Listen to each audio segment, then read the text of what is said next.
As an HVAC contractor, I have worked on thousands of air conditioning systems, and in this video, I wanted to show you the #1 repair when it comes to air conditioning.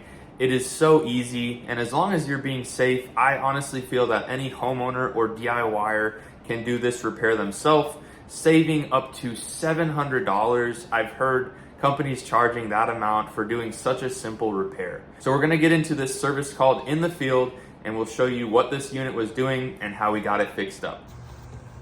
So we're up here on the roof. Terry's trying to kill himself. This is a no cooling call. As you can hear, she's humming.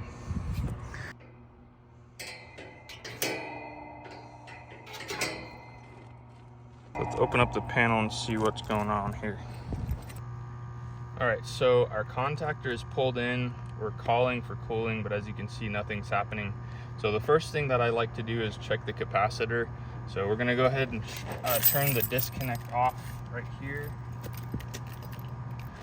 And next, we're just gonna confirm that we do not have any power going to this unit, so we don't get electrocuted. As you can see, we have 0 there. 0, 0. Okay, so next what we're gonna do is we're gonna take a insulated screwdriver and we're just gonna jump all of these leads out. And what that's gonna do is that's gonna discharge this capacitor, because if you don't discharge it, you could have energy still stored in this capacitor.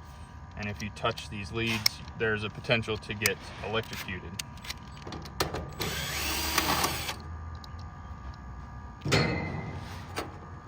So make a note of where your wires go. Blue goes to hermetic or compressor.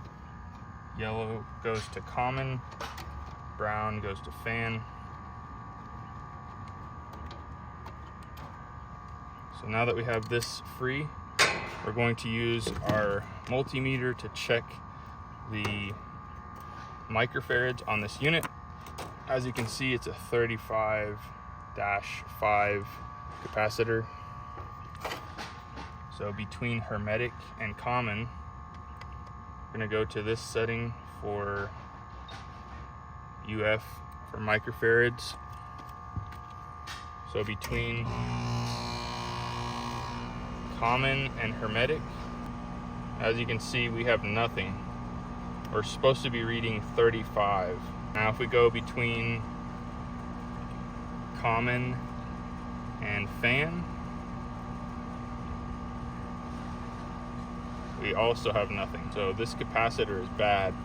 We'll show you with the new capacitor what these readings should be on here.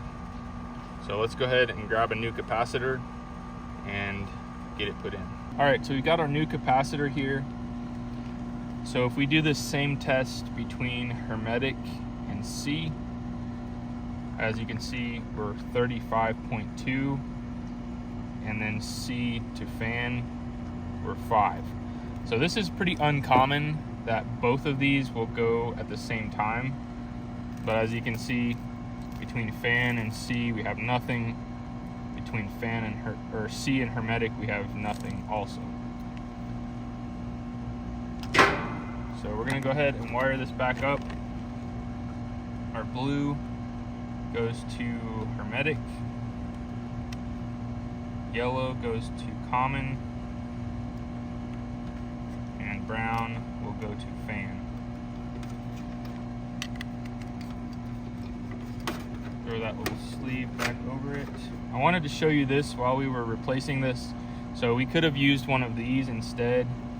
In some instances where it's a weird capacitor and we don't have one in stock, I always keep one of these on my truck, and they're a universal one. So say we have a 35 capacitor, we would jump these two and that would create 30 microfarads, and then our fan would go to, one lead would go here, and then we'd have common right in the middle. So these can be a huge lifesaver if you don't have the right size capacitor on your truck.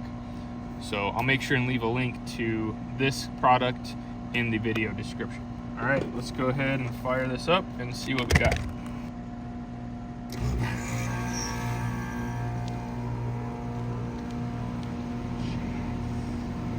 There we go. Beautiful. So while we're here, we want to avoid just throwing a capacitor on the unit and being done with it, because sometimes another issue could cause a bad capacitor.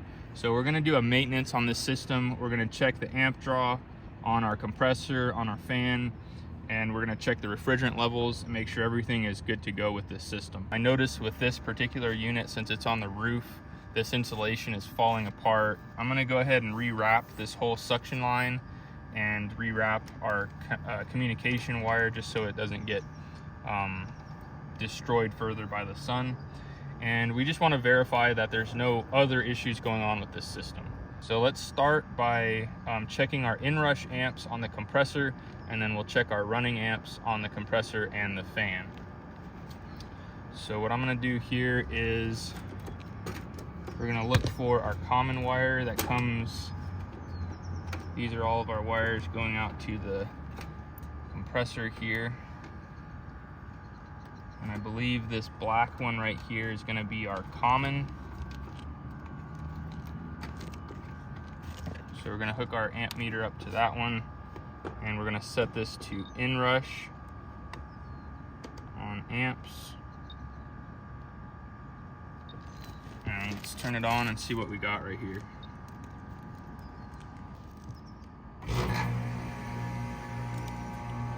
So 58.9 is our inrush amps. Now if you look at the panel here, it's a little bit sun faded. So right here, our locked rotor amps is 54. So that's actually above where it should be. We're at 58.9 locked rotor amps, and we're supposed to be at 54.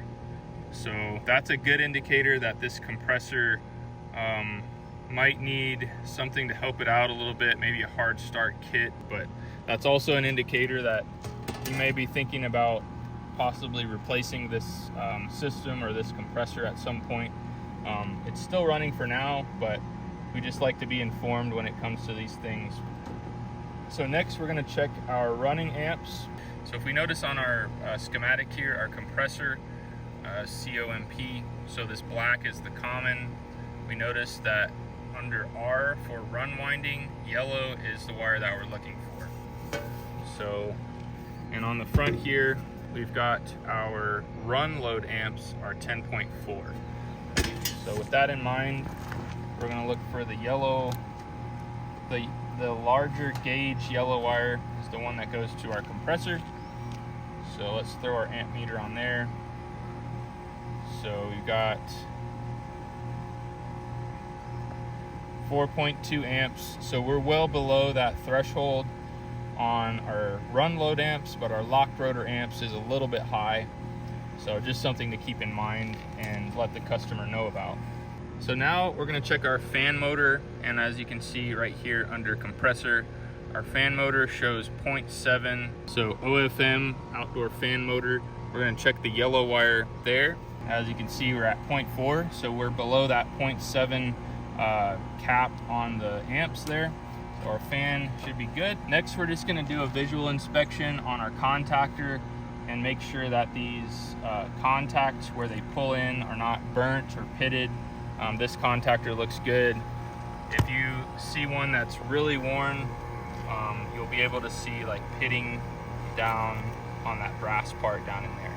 So next, what I'm going to do is I'm going to rip all of this insulation off. I'm going to go ahead and throw our panel back on, and we're going to re-insulate this and re-insulate our wires here. All right, so we got our insulation redone on our suction line, so that's going to help the system out a little bit. We've got this rewrapped with some electrical tape, so same thing there, just looks a little bit better. And we've got our gauges hooked up, so we're checking the charge on the system.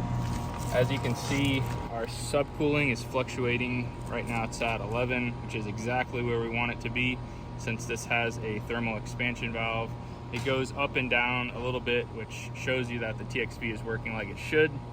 We're pulling tons of heat out the top, so our refrigerant charge is perfect. Our indoor evaporator temperature is 40 degrees, so we're spot on there. So this system is ready to go. So if you'd like more information on capacitors, I have a separate video that's dedicated for that, checking capacitors and how you can diagnose if that could be possibly the problem. If you'd like more information on that, check out this video right here. And until next time, you guys be safe. Later. I'm like working here and you're just filming over here. Like, It's probably because I was holding that stupid umbrella of yours.